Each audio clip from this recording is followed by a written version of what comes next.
Thanks, Dave. Good morning, everybody. It's great to have you. And boy, I tell you, I'm personally very excited to start talking about Genesis with you this morning. But I want to start, first I want to put it in context for you. We've had a lot of new model launch activity at Hyundai over the past couple of years. From 04 to 06, we had something we called 24/7. It was the launch of 7 all-new products in 24 months. We rebuilt the brand and the product line around these products.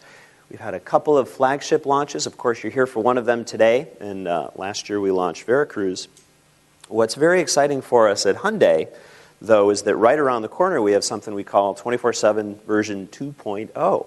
And we've got a whole nother slate, 7 brand new products coming in 24 months, beginning with the launch of the brother to the car that we're launching today, the Genesis Coupe, which will launch in first quarter next year. After that, or around that same time, you'll see Elantra Touring at Hyundai dealers. We've shown that already in Chicago, and of course the Genesis Coupe at New York. We have a new crossover coming next year. We have a new entry-level crossover. The new midsize sedan replacement for the Sonata is coming in less than 2 years away. It's literally right around the corner, even though we just showed you the refreshed mid-cycle Sonata. Then we've got a new entry car, I think Accent, and a couple of different body styles, and an all-new entry coupe, which we previewed as the Veloster concept car at the LA Auto Show. So lots of new product coming for Hyundai in the very, very near future, but we're here today to talk about Genesis. Now, Genesis is an all-new platform, and we use the word Genesis at Hyundai to kind of describe rear-wheel drive performance. So we've got the Genesis sedan, we've got Genesis Coupe. For now, those are the 2 key products that we're going to show you from the Genesis product pipeline. It is our premium sports sedan, and just want to take you around the car from a design point of view. With this car, we're trying to create something that was athletic, not so aggressive, but confident, refined, something that felt really premium, but something that also felt assertive and sporty, but in kind of an understated way. We didn't want to come in with something that was too brash or too polarizing for our first entry into this segment.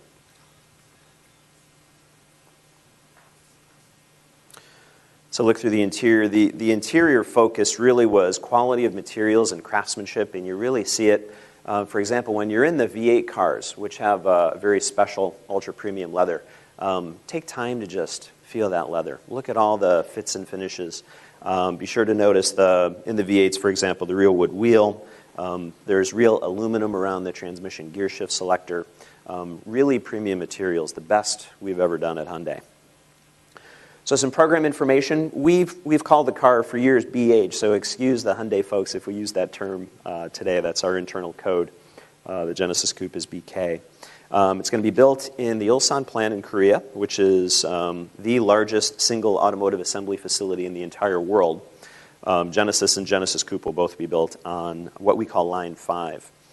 We've already started production of the V6, and the V8 is starting retail production for the U.S. market this very week. Also this very week, we should have the very first retail sale. Sometime this week, a dealer will retail the first Genesis to an American customer. Big program for Hyundai. These numbers may not look big maybe from a Big Three point of view, but from our point of view in terms of millions of dollars invested, these are huge sums. So we spent about $500 million on the BH program, just the vehicle program, and about $250 million on the Tau V8 engine program. So take you through our competitive sets. For you guys who have seen us talk about this before, you know we cut things 2 ways. So we have what we call a primary competitive set. These are the vehicles against which we think we will actually do battle in the marketplace, that consumers will consider these cars versus our car. Here we have vehicles like Chrysler 300C, the Lexus ES350, Pontiac G8, and Cadillac CTS. But from a benchmarking and an engineering point of view, the vehicles that we work with Wendell and Barry, really all come from what we call the image target set. These are the vehicles that we use to set the functional benchmarks. Here, vehicles like the Infiniti M, extremely influential for us in the development team. Lexus GS, BMW 5 Series, and Mercedes E-Class. We'll have some of these vehicles for you to drive today at the test track. Key selling points for us for the car, premium performance. We love the fact that we're the only non-premium Asian brand with a V8 engine in a sedan. Right? Otherwise, you have to go to a Lexus store, an Infiniti store, to get a V8 engine in a Japanese car. A couple of 6-speed transmissions, really advanced chassis, which I'll take you through in some detail. It's Hyundai, so class-leading standard safety technologies. One more time here, 8 airbags, ESC, TCS. Electronic active head restraints are really great technology to prevent whiplash. And more technology than we've ever put into a car. You'll see it inside the car with a navigation system, standard Bluetooth, our first U.S. market HID headlamps with adaptive front lighting system, and a really cool Lexicon audio system. For those of you who saw the show last night, you got a sense for some of the audio quality that you hear. Please give that a try today. You'll enjoy it. Let's talk about the engines first. Our first V8 engine, our first homegrown V8 engine, 4.6-liter TAO, completely internally developed. 4.6-liter again. It's got a 2-step variable induction system, dual CVVT, iridium double-tip spark plugs, cast stainless steel exhaust manifold, and we've rated it. We were the first manufacturer to rate, and we think we started a trend here because we've noticed now other manufacturers doing this. We saw Lincoln did it with the Mark S or MKS, but regular and premium fuel ratings, both. And that's something that we think manufacturers should do. You should know exactly what you're giving up when you put regular fuel in the car.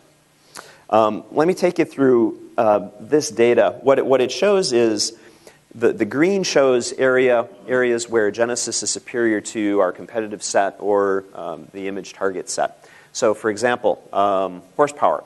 375 horsepower out of the 4.6-liter Genesis, which gives us 81 horsepower per liter, which is class-leading both in the competitive set and across a list of very impressive premium benchmarks.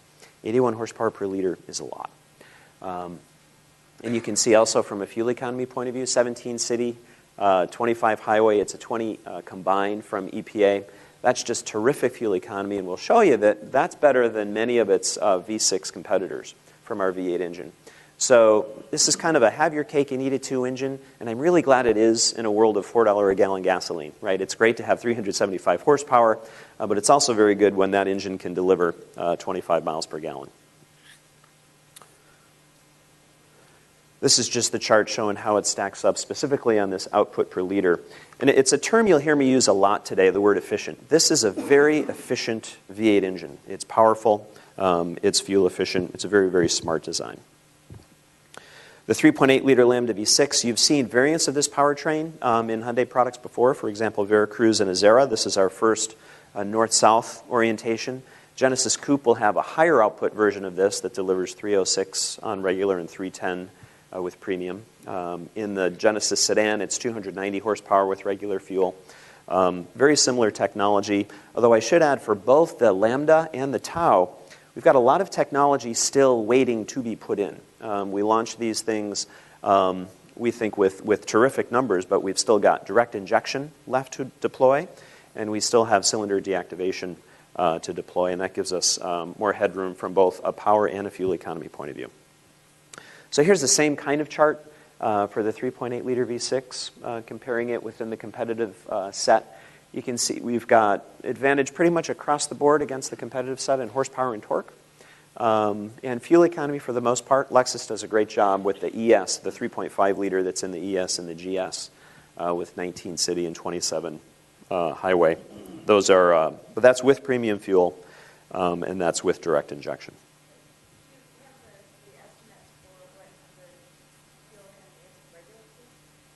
Same.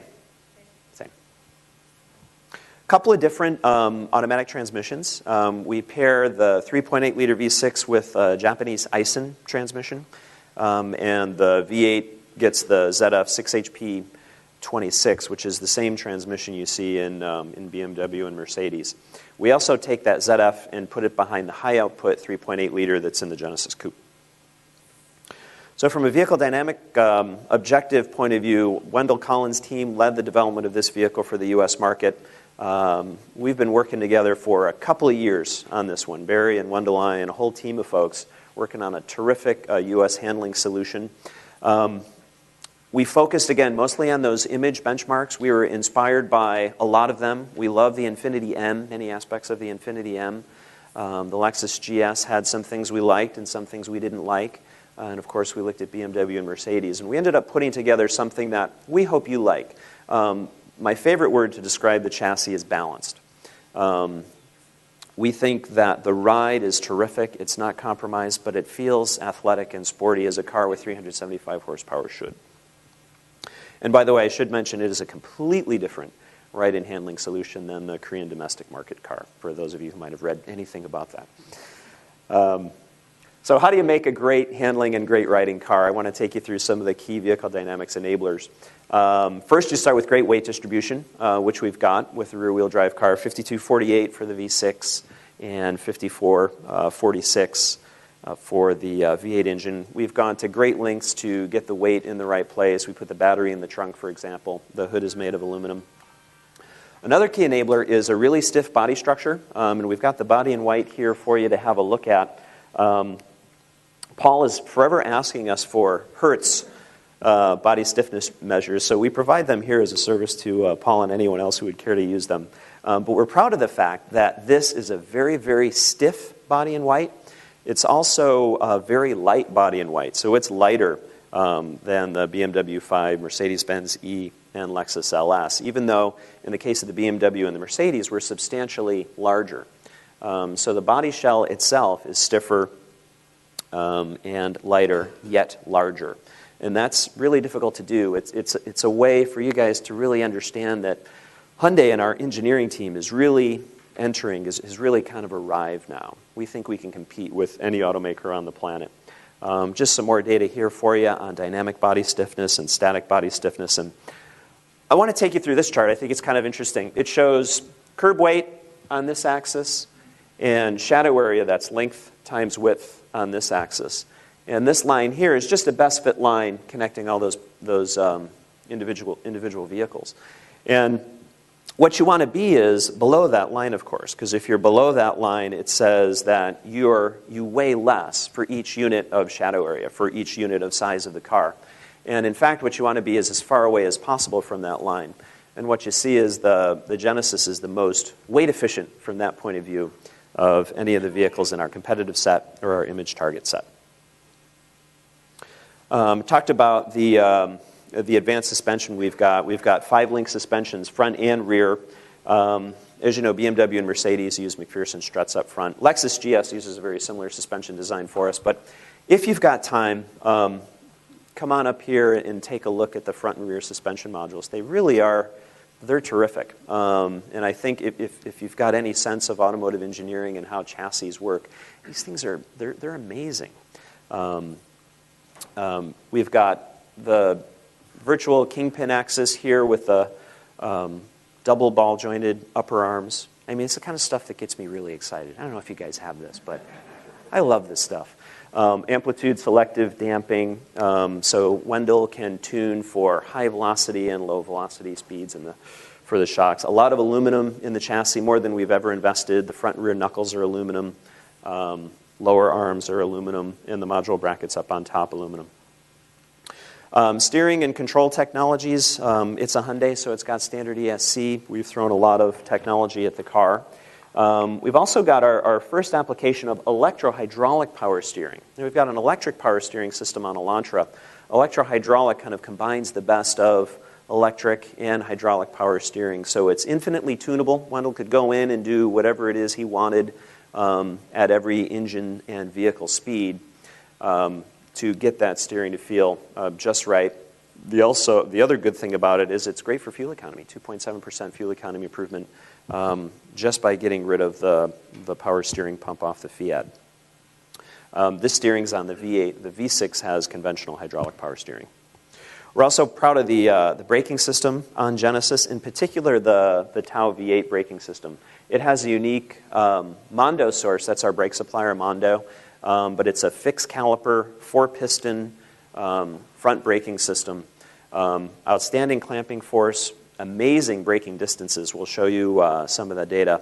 We beat all of these guys by a considerable margin in braking distance, not just for the 4.6, but also with the 3.8-liter V6. Advanced Aero Technologies, we have the world's most advanced aeroacoustic wind tunnel at our R&D center in Namyang. It's very impressive. And we use that to very good result, tuning not just the obvious parts of the car that you can see, but we spent a lot of time also refining the underbody. So if you look underneath the Genesis, if you were to put it up on a lift, you'd see a lot of attention paid to aerodynamics. There's a dedicated underfloor cover that's there just to improve CD. So we end up with a drag coefficient of 0.27, which is just, it's terrific. And you can see Mercedes E-Class and Lexus GS are also there. The 5 Series at 0.29, Infiniti M at 0.28, and oddly, the Cadillac CTS-V at 0.36, which we found really disturbing, but it's on their website, so it must be true, right? The car is very, very quiet, and we'll show you some data here to demonstrate that. But compared to BMW 5 Series and the Lexus LS462, two really well-engineered cars from an NVH point of view, we do very, very well with road noise, booming noise, passing noise, overall wind noise, and cooling fan noise, and a lot of individual countermeasures to go ahead and achieve that throughout the vehicle. I mentioned the engineering proofs, and Dave mentioned this too. As Hyundai, we have a higher burden of proof. We realize that with the American consumer to demonstrate that our cars really are fantastic. So one of the key aspects of the marketing campaign that Dave told you a little bit about is we've hired AMCI to go and demonstrate as an impartial third party the benefits of Genesis compared to vehicles in the image benchmark set. So here we didn't compare to our in-market competitors, but rather to the best automobiles that we could find. And the green highlights indicate those areas where Genesis is either equal to or better than those key competitors. And it's pretty much a full slate of victory here for the Genesis. For example, in braking, I mentioned the strength of our braking system. We brake significantly shorter than any of those vehicles. 180-degree corner with ESC. On dry or wet pavement, we're pulling more lateral Gs. From an interior sound level standpoint, equal to or better than all of the competitors, with the exception of the Mercedes S-Class.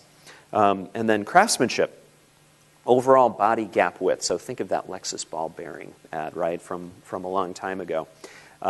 We've got tighter body gaps than any of those competitors. And they put together some index of overall exterior finish, including paint finish.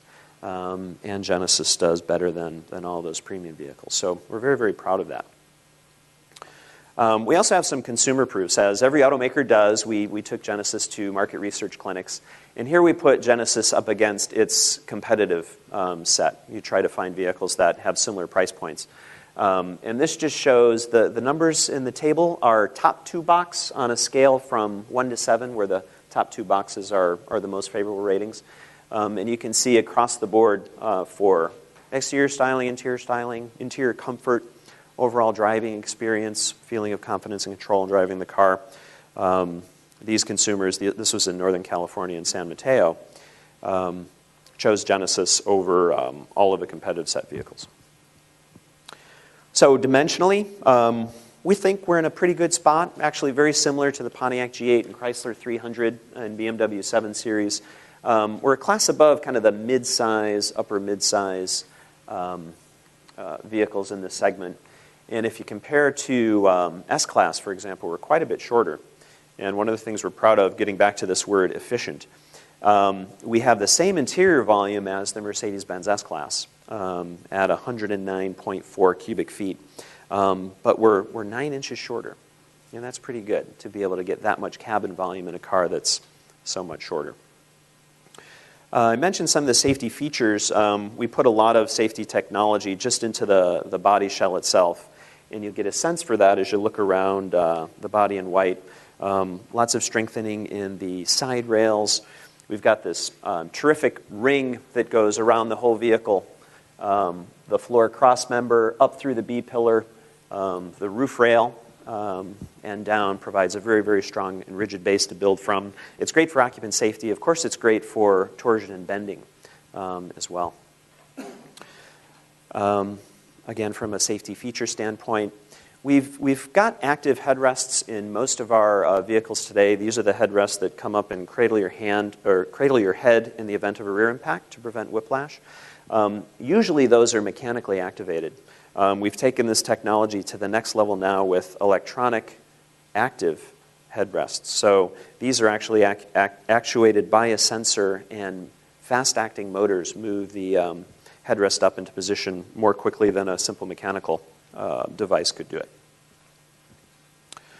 Just taking you around the vehicle with some of the features now. LED mirror turn signal indicators. We've got 3 different wheels in the vehicle. These are the 2 18-inch wheels. You guys can identify when you're looking for your first car to drive this morning, vehicles with this wheel. This is an 18-inch Hyper Silver wheel. That indicates it's a V6 with a Premium Plus package or higher. This is the unique to the V8 wheel. So all V8s have that wheel. We have LED tail lamps, front and rear parking assistance sensors.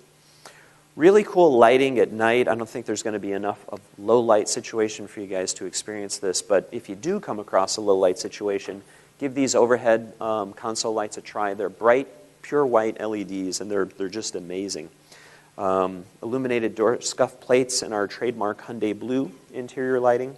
We've got USB and aux inputs, and I believe we've got cables, so if you bring your iPod and you're in a car with Navi in particular, you'll be able to get full transparency of all your playlists on your iPod. The interface is really cool. B-pillar air vents, acoustic laminated windshield, and front windows. Now, Todd, if you had had these acoustic laminated side windows in your Volkswagen R32, you wouldn't be wearing that cast today. Leather-wrapped dash and door trim panels. So the full IP, the leather, the insert in the full IP is actually leather-wrapped and stitched. I mentioned the real aluminum transmission gear shift housing. And just lots of features typical of Hyundai, and I think what you might come to expect from us if we were to do a car like this. Every Genesis comes with proximity key with push-button start. Rear backup camera is tied to the Navi system. And it's also our first nav traffic. So with our deal with XM, we also pipe in traffic data, and it shows you where traffic is on your route ahead. I mentioned the adaptive front lighting system. So these lamps steer as you steer. I think you're familiar with that technology. They also automatically level. So if the car is in a dive or squat orientation because of some dynamic maneuver, the headlamps also adjust to keep a level line of sight. Here's some data on the Lexicon system. It's a discrete 7.1 surround sound system. This comes with the technology package. The non-technology package, non-standard car also has a Lexicon system with 14 speakers, similar. But this is the ultra-premium system, 11 channels.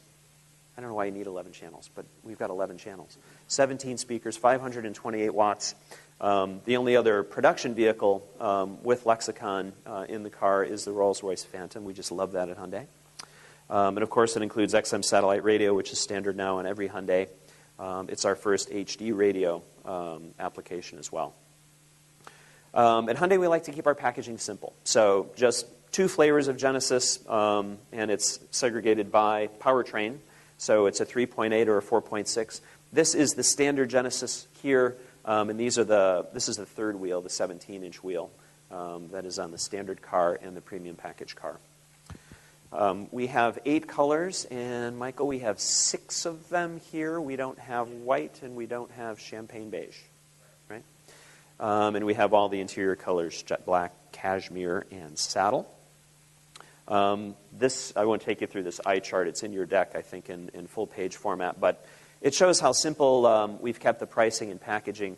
I think the key point is our standard car is really well equipped.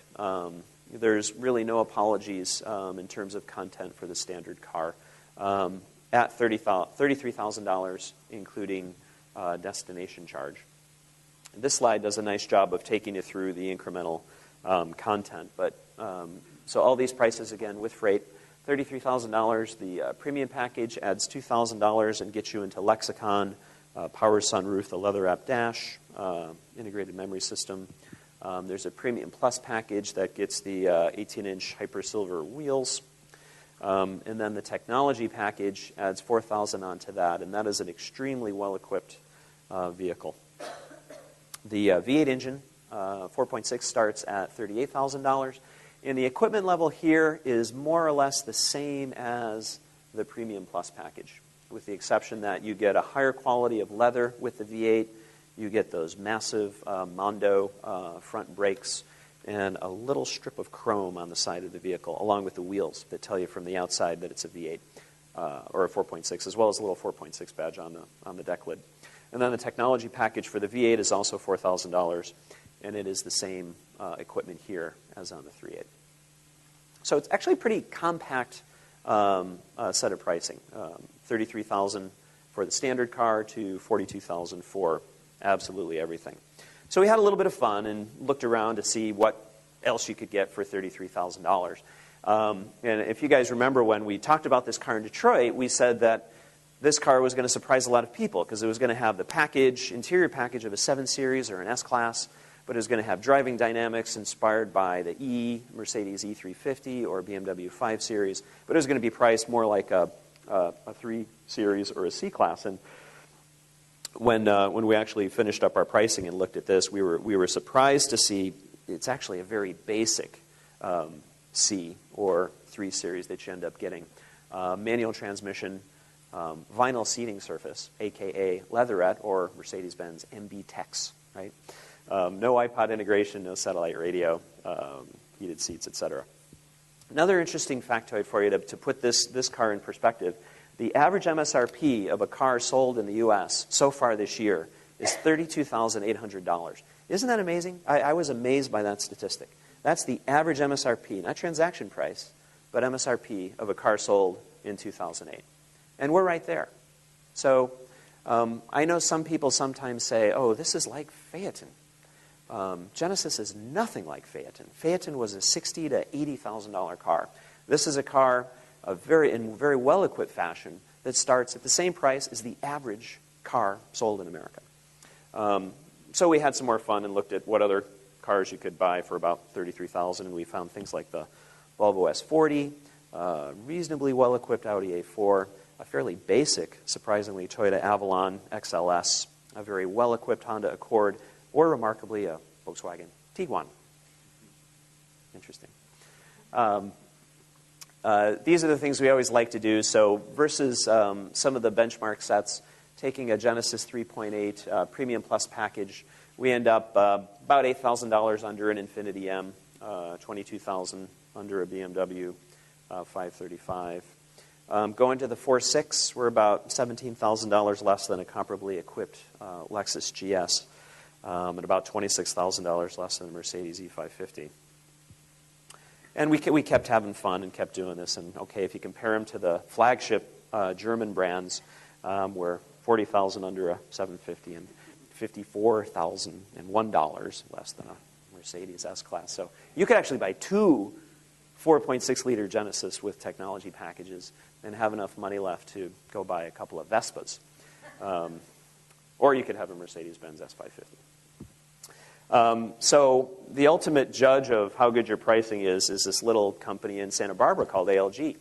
And ALG liked our pricing an awful lot. In fact, when they were done, they gave us terrific residual values. The Genesis 3.8 has a residual value of 50%. So it's a higher residual value than any of those cars we've been talking about today. And that is so hugely important for Hyundai. For those American car buyers who so far haven't really actively considered our brand, there are two main reasons. One is residual value. Don't worry about residual value. And the other is quality and reliability. Right? They just haven't heard the story yet. And as we get that story out, as we get folks to the truth, we think we can really help move the brand to a higher level. The Genesis 4.6, same story, highest residual value, again, in its class, and also against its image benchmarks. So I am finished.